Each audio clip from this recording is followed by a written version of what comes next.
नहम्दुहु व नुसल्ली अला रसूलिल करीम। फ़ौज़ बिल्लाहि मिनश शैतानिर रजीम। बिस्मिल्लाहिर रहमानिर रहीम। अस्सलामु अलैकुम व रहमतुल्लाहि व बरकातुहू।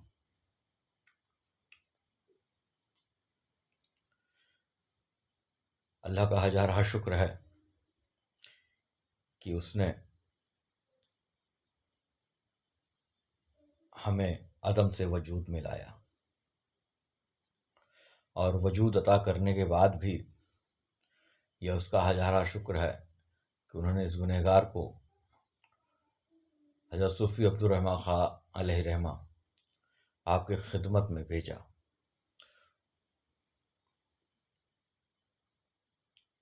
जहाँ से इस गुनहगार को ज़ाहिर और बातिन तरबियत हासिल हुई।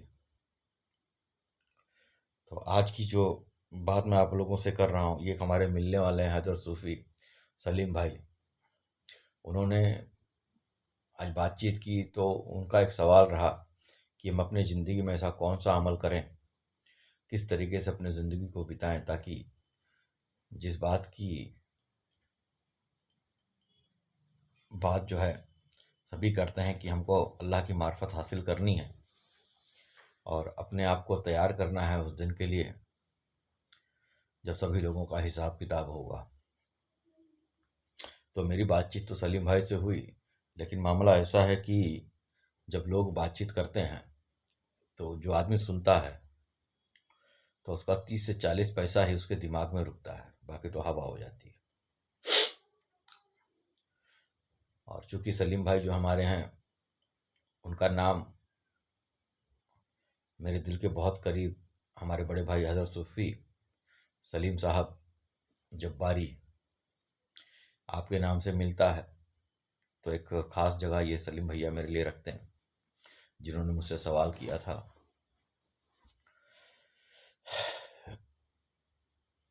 तो निस्बत सलीम भैया की रुदौली वाले, मैं इस चीज़ को आज खोलना चाहूँगा कि जो चीज़ मुझसे, और इस चीज़ की बात जो है मेरे से कई मेरे भाइयों ने भी की और दीगर लोगों ने भी की कि ऐसा क्या करें, हम किस तरीके से अपनी ज़िंदगी को जिएं ताकि इस ज़िंदगी का जो राज है वो हम पर आया हो।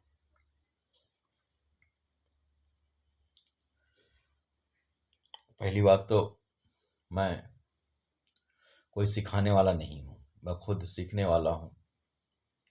हाँ, अलबत्ता ये बात अलग है कि मेरी किस्मत कुछ लोगों की किस्मत से, सब लोगों की नहीं, कुछ लोगों की किस्मत से थोड़ी सी ज़्यादा ऊपर है कि अल्लाह के फजलो करम से इस गुनहगार को इसके रूहानी बाप हज़रत सूफ़ी अब्दुर्रहमान ख़ां साहब की पुष्पनाई नसीब हुई, आपकी निगरानी नसीब हुई। तो सबसे पहले, और इस सीरीज को कोई भी पढ़े देखे तो इसको मैं तब तक नहीं ख़त्म करूँगा जब तक मेरे को खुद को मुतमईनी हासिल नहीं हो जाती। मैंने कोशिश की है कि आज जो है तमाम वो चीज़ जिसको अपनी ज़िंदगी में शुरू करके एक इंसान अपनी ज़िंदगी को बेहतरीन जगह, एक बेहतरीन मकाम दे सके। तो सबसे पहले हम सभी जानते हैं कि ये सारी कायनात जो बनी वो अल्लाह अज़्ज़ व जल ने अपने पहचान की खातिर बनाई, अपने महबूब की शान की बुलंदगी की खातिर बनाई कि आपकी शान मुबारक की गवाही सभी लोग दे सकें और आपकी जात सबसे बुलंद और बालातर है, इसको साबित किया जा सके। तो दो ही मामला इस कायनात के पीछे है। तो सबसे पहले जब हम इस राही सलूक पर कदम रखें तो जो सबसे पहली चीज़ ज़रूरी है कि हम तौहीद के इकरारी हों। तौहीद के इकरारी होने का मतलब यह है कि अल्लाह की ज़ात करीम एक और वाहिद है और हम सब उसकी बंदगी के लिए हैं। उसका कोई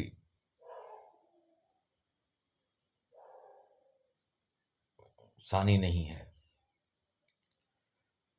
वो एकता है, वो अहद है, समद है, हर एक चीज़ से बेनियाज है, वो बुलंद और बालातर है, सारी चीज़ें उसी की तरफ से हैं, वही सारी चीज़ों का मुख्तार है। तो वो एक है। उसके बाद जो मकाम होता है वो ईमान का होता है। तो तौहीद का मामला तो कलमा तैयब में ला इलाहा इल्लल्लाह है, और जब ईमान का मामला आता है तो ईमान का मामला कलमा के दूसरे जुज मोहम्मद रसूलुल्लाह सल्लल्लाहु ताला अलैहि वसल्लम ये है। तो पहले तो हम तौहीद का इकरार करें, उसके बाद हम दाखिले ईमान हों। और जब ईमान में हम दाखिल होते हैं और सरकार करीम हुज़ूर मोहम्मद मुस्तफ़ा सल्लल्लाहु अलैहि वसल्लम जाते बाबरकात की शहादत हम देते हैं, इसके बाद जो मामला होता है वो इस पर चलने का होता है कि अब ये ईमान, जिस ईमान में हम दाखिल हुए, ये अब और सुरखरू कैसे हो। अब इस ईमान में दाखिल होने के बाद हमें क्या क्या करना है और किस अकीदे को लेके चलना है। तो जो अकीदे में है वो सूरह बकर की पहली 5 आयतों के अंदर मौजूद है।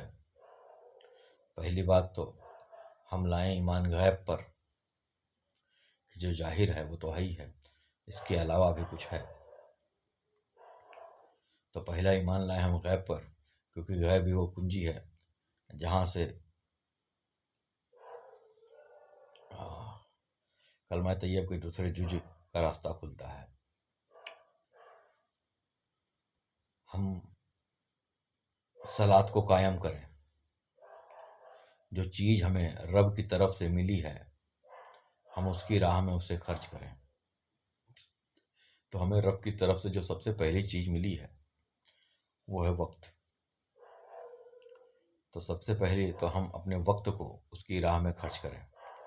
माल और दौलत इसके बाद की चीज़ है। तो सबसे शुरुआती चीज़ है कि हम अपने वक्त को उसकी राह में खर्च करें। ईमान लाएं, हम यकीन करें अल्लाह के आज तक की जितनी किताबें नाजिल हुई और जिन पर नाजिल हुई, हम तमाम किताबों पर और तमाम नबियों पर हम अपना ईमान लेकर आएँ कि नहीं ये है। और इसके बाद जो आखिरी है वो है आखिरत पर ईमान लेकर आएँ। आखिरत का मामला केवल इसके लिए ना, केवल इतने पे ना समझें कि बटोर ली जाएगी सारी दुनिया एक दिन और फिर से खड़ी की जाएगी जिस दिन मीज़ान कायम होगी और लोगों के अमाल का बदला उनको दिया जाएगा। तो एक वक्त नहीं है, इसका जो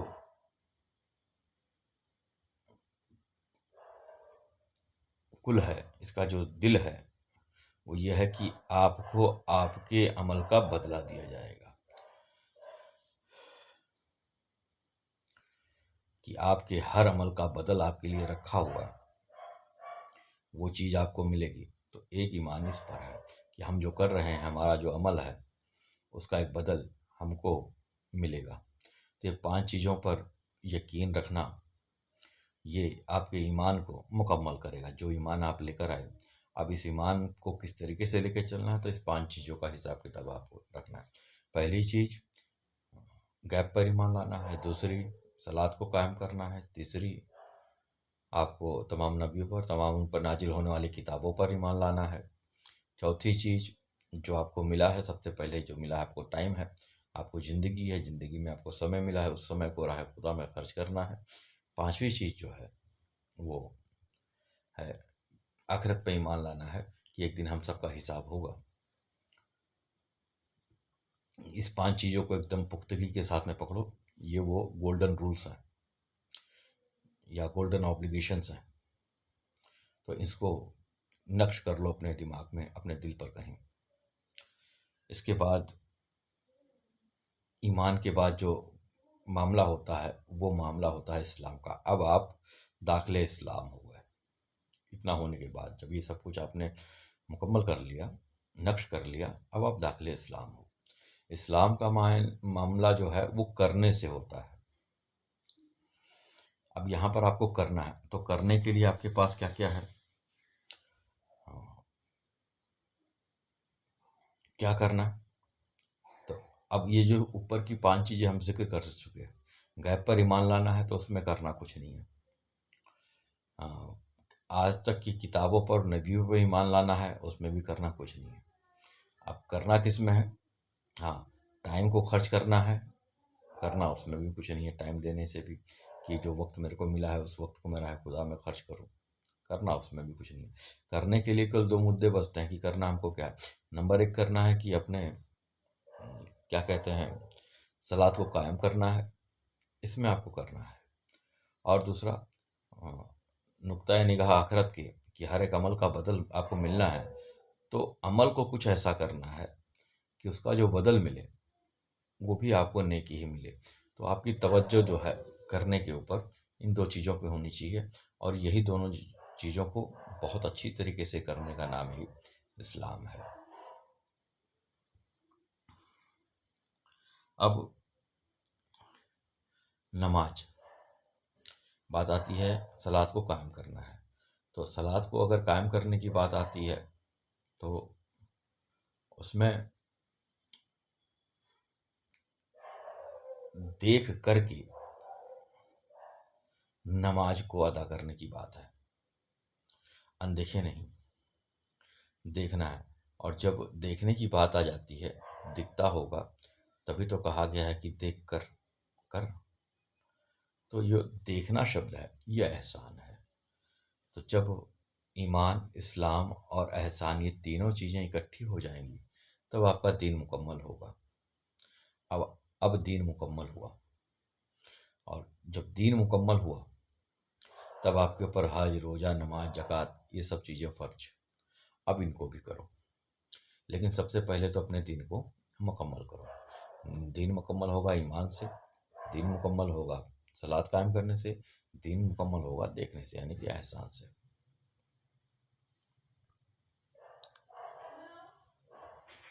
तो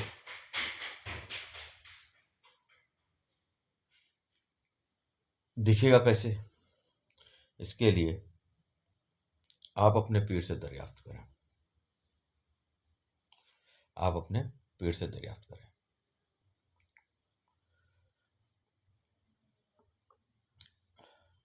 नमाज के मुतालिक मेरी पिछली भी, हाँ, मैंने सीरीज बनाई है कि ये देखना कैसा है, तो आप उसको एक बार ज़रूर सुनें। अब इसके बाद बात आती है आखिरत की।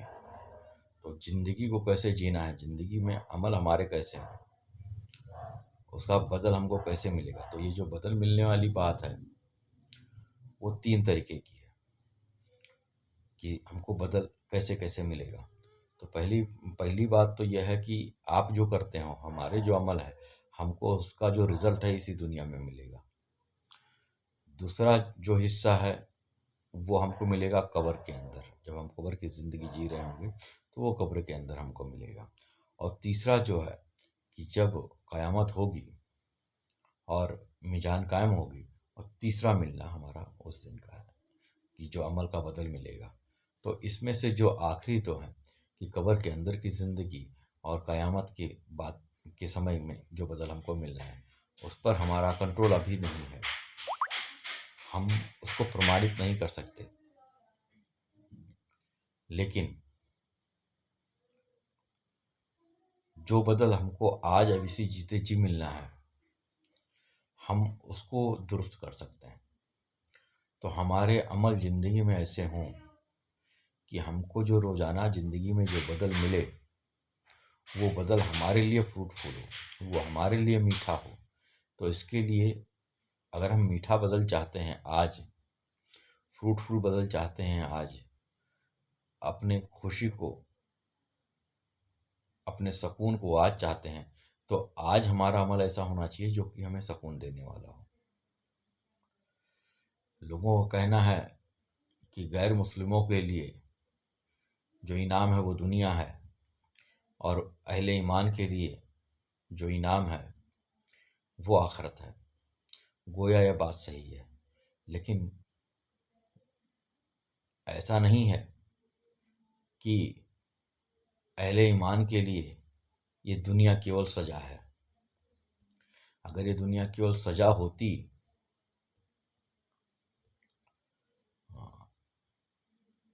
तो हमारे बुजुर्गों के लिए ये दुनिया जो है एक जन्नत के मानिंद ना होती। बात को आप समझें कि अगर इस दुनिया में आपको आपके अमल से सुकून हासिल है, खुशी हासिल है, तो दुनिया में भी आपको उस जन्नत का नज़ारा, उस जन्नत का टेस्ट आपको मिलेगा। और जिस दुनिया की बात लोग कहते हैं वो दुनिया बाहर की तरफ है, ये बाहर के ऐशो आराम, ऐशो इशरत जिसको दुनिया कहा गया है वो दुनिया है। लेकिन बातिन के अंदर जो कुछ है, उसके अंदर का जो सुकून है, वो भी आपको इसी दुनिया में मिलेगा। और जो आखिरत में होना है, जो बदल मिलना है, उसकी भी तैयारी आपको यहीं पर करनी है। अगर आपके बातिन में सुकून है, आपके बातिन में एक खुशी है, आपके बातिन में एक सेटिस्फेक्शन है, तो यही लुत्फ़ आपको बाद में भी मिलेगा। तो जिसको यहाँ मिलेगा उसको वहाँ भी मिलेगा। लेकिन जो बात दुनियादारी की होती है, वो दुनियादारी वाली बात तो केवल माल और दौलत को लेकर के है कि जो लोग ईमान से खाली हैं उनको अल्लाह अज़्ज़ व जल दौलत दुनिया से नवाज देता है। यानी कि जो ज़ाहिरी मार्केट की दौलत है, मार्केट में जो उनका रौब है, मार्केट में जो उनका पैसा है, मार्केट में जो उनका ऐश व आराम है, वो उससे उनको नवाजता है। तो उनके लिए आखिरत खाली है, क्योंकि इसका माप उनके पास नहीं है। उन दुनिया की दौलत होते हुए भी वो अंदर से खाली हैं। जो सबसे बड़ी दौलत है वो अंदर से खाली है। अंदर से खाली होने का मतलब क्या है? उनके अंदर सुकून नहीं है, उनके अंदर की खुशी नहीं है। करोड़ों रुपए हैं, उसमें कोई बात नहीं है, लेकिन उनके पास सुकून नाम की कोई चीज़ नहीं है। वो अंदर की जो खुशी है वो उनके पास नहीं है, वो जो सेटिस्फेक्शन है अंदर का वो उनके पास नहीं है। वो केवल मोमिनों के पास है। भले ही उनके पास ज़ाहिरी दौलत हो या ना हो, दुनियाई दौलत हो या ना हो, लेकिन वो अगर वो राह रास्त पर हैं तो उनको अंदर का सुकून जो है। और इसीलिए मोमिन जो है यहाँ पर भी सुरखरू है और वहाँ पर भी वो सुरखरू रहेगा। तो इस चीज़ को हासिल करने के लिए तो सबसे पहले हमको अपने रोज़मर्रा के ज़िंदगी को सही ढंग से जीना होगा। इसके लिए हमारे पास शरीयत है। उस शरीयत को निगाह में रखते हुए, उस शरीयत को ध्यान, शरीयत का मतलब केवल रोज़ाना नमाज, ज़कात, हज नहीं है। शरीयत का मतलब रोज़मर्रा वाली ज़िंदगी का एक पैरामीटर है हमारे पास कि हम अपने रोज़ाना ज़िंदगी को क्या कैसे जिएँ, उसको तरीक़त से अदा करना है। तो अपने दिल को, अपने कल्ब को ज़िंदा करना है ताकि हम इस दुनिया को समझ सकें। और दुनिया को समझने का रास्ता जो है, खुद के समझने के रास्ते से होकर के निकलता है। होता यह है कि जो हमारा माशरा है आज की तारीख का, जिस माशरे में हम रह रहे हैं, वो माशरा जो है एक, उसको क्या बोलते हैं, ट्रायंगल शेप में है। ट्रायंगल शेप में, जिसके सबसे नीचे वाले हिस्से में हमारी सबसे पहले जिम्मेदारी आती है। वो उस जिम्मेदारी को हम लेते हैं अपने लिए खाना, अपने लिए कपड़ा। सबसे पहली लड़ाई तो इसके लिए होती है। इसका जो दूसरा हिस्सा है, वो हिस्सा जो है घर और पढ़ाई लिखाई, दूसरा हिस्सा होता है। तीसरा हिस्सा जो आता है, हम जीते हैं, क्या कहते हैं, अपने बच्चों के लिए, उनको सेफ्टी देने के लिए कि हम इनके लिए क्या कर जाएँ, कैसे कर जाएँ कि इनकी लाइफ सेफ्टी हो। उसके ऊपर वाला जब एक दायरा बनता है, वो दायरा जो है इसके लिए है कि सोसाइटी में हमारा नाम हो, हमारा नेम हो, हमारा फेम हो, 10 लोग हमें जानें, हमारा हमारा इज़्ज़त करें, हमको कुर्सियाँ दें। और जो सबसे छोटा वाला हिस्सा बनता है, वो हिस्सा जो है, हम सेल्फ रिकॉग्निशन, यानी कि अल्लाह की पहचान और खुद ही की पहचान, इबादत और रियाज़त के लिए अपना समय, अपना टाइम, अपना तवज्जो वहाँ पर वक़्फ़ करते हैं। तो ये हमारे रहन-सहन का एक तकाज़ा है। हम इसी तरीके से अपने आप को जीते हैं। जब हमारी बेसिक नीड्स जो हम चाहते हैं, जैसे खाना पीने वाला मामला पूरा हो गया, तो हम अच्छा घर चाहेंगे, अच्छी जगह चाहेंगे, और उसके बाद जो हमारा वो भी मुकम्मल हो गया, तो हम अपने बच्चों को पढ़ाएँगे, लिखाएँगे, उनको सेफ्टी देंगे, दुनियाई एतबार से, दुनियाई एतबार से कि वो सेफ़ रहें। उनके लिए हम हर वो इंतज़ामात करेंगे, जिससे उनका फ्यूचर सेफ़ रहे। और उसके बाद हम अपने नेम और फ़ेम के लिए स्ट्रगल करेंगे। ये हमारे ज़िंदगी को जीने का सलीका है। ये सलीका नहीं है। सलीका जो सबसे लास्ट में हम छोड़ देते हैं कि हम अपनी पहचान को हासिल करें और अल्लाह की पहचान को हासिल करें, वो सबसे पहले होना चाहिए, वो सबसे नीचे वाले हिस्से में आए। वो सबसे ज़्यादा इम्पोर्टेंसी हमारे पास इसकी होनी चाहिए। हम इसको सबसे पहला इम्पोर्टेंसी दें कि हम खुद ही की पहचान करें। अगर हम 100% किसी चीज़ पर सोच रहे हैं, तो उसके अंदर सबसे ज़्यादा यानी कि 50% तो हम इस बात पर अपना समय खर्चा करें, अपने टाइम को खर्चा करें कि हम खुद ही की पहचान हासिल करें। और उस पे टाइम खर्चा करना है, तुमको अपने दुनियाई काम को नहीं रोकना है। यहाँ से अपने आप को फ़ोकस करना है कि नहीं, मेरी पहचान और मेरे रब की पहचान मेरे को हासिल करनी है। यहाँ से आपको अहद लेना है, क्योंकि सारी चीज़ों का मालिक वो है। अगर तुम उसके करीब जाकर के बैठोगे, तो वो तुम्हारी बाकी ज़रूरियात को वो देखने वाला है, क्योंकि वही हकीकतन पूरी करता है, उसके अलावा कोई पूरी करने वाला नहीं है। तो तुम उसके करीब जाके बैठो। होता ये है कि हम खुद मुख्तार बनते हैं और इन दुनियाई मामलों में इतना फँस जाते हैं, खुद मुख्तार बन कर के, कि हम सबसे आखिरी समय, जो समय बचता है, वो हम उसकी तरफ लेके जाते हैं। ये टोटल उल्टा मामला है, ये टोटल उल्टा मामला है। आपको जो 50% अपनी तवज्जो देनी है, वो रब की तरफ देनी है, अपने मालिक की तरफ देनी है, और उसमें गौर व फ़िक्र करते रहना है। उसके बाद खाना, दाना, पीना, घर, क्योंकि ये आर्ज़ी दुनिया है और एक समय रहेगी, एक समय नहीं रहेगी। लेकिन बात उसकी नहीं है। आपकी माली हालात चाहे जैसे भी हों, आपके लिए आपका सोसाइटी चाहे जैसा भी हो, लेकिन जो सकूनियत आपके क़ल्ब में रहेगी, वो और किसी के क़ल्ब में नहीं आएगी। जो खुशी आपके क़ल्ब में उतरेगी, वो और किसी के पास नहीं होएगी। काम तो आपके भी नहीं रुकेंगे, क्योंकि आप अपने सारे ज़िम्मेदारियों को, अपने सारे कामों का ज़िम्मेदार अपने रब को, जब आप अपने रब के साथ हैं, तो वो आपके साथ है, और जब वो आपके साथ है, तब आपकी दुनिया की कोई काम रुकेंगे नहीं। हाँ, बस आप ईमानदारी से उसको करते रहिए और कुछ ना कुछ करते रहिए बस।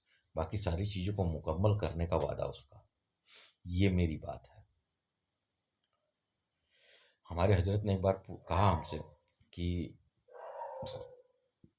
अगर बेटा, अगर तेरे को 10,000 रुपये लेने की बात आए और 10 करोड़ लेने की बात आए, तो तुम क्या लोगे? तो मेरे को मेरी औकात मालूम थी। मैंने कहा, हुजूर 10,000 रुपये में बस खाना पीना, दाना पीना चल जाएगा। तो 10,000, मतलब लालच ज़्यादा नहीं करनी चाहिए, लालच ज़्यादा ना करें।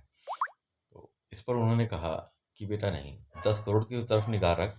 जब 10 करोड़ की तरफ निगाह रखेगा, तो 10,000 तेरे को हाथ के मैल की तरह मिल जाएगा।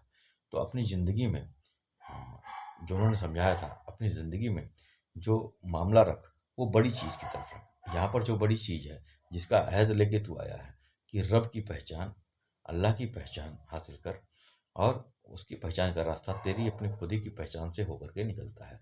तो ये 10 करोड़ है। जब तू 10 करोड़ रुपए की तरफ अपना ध्यान रखेगा, उसकी तरफ तो सफ़र करेगा, तो 10,000 यानी कि दुनिया, दौलत दुनिया, वो खुद ब खुद तेरे पैरों को चूमेगी।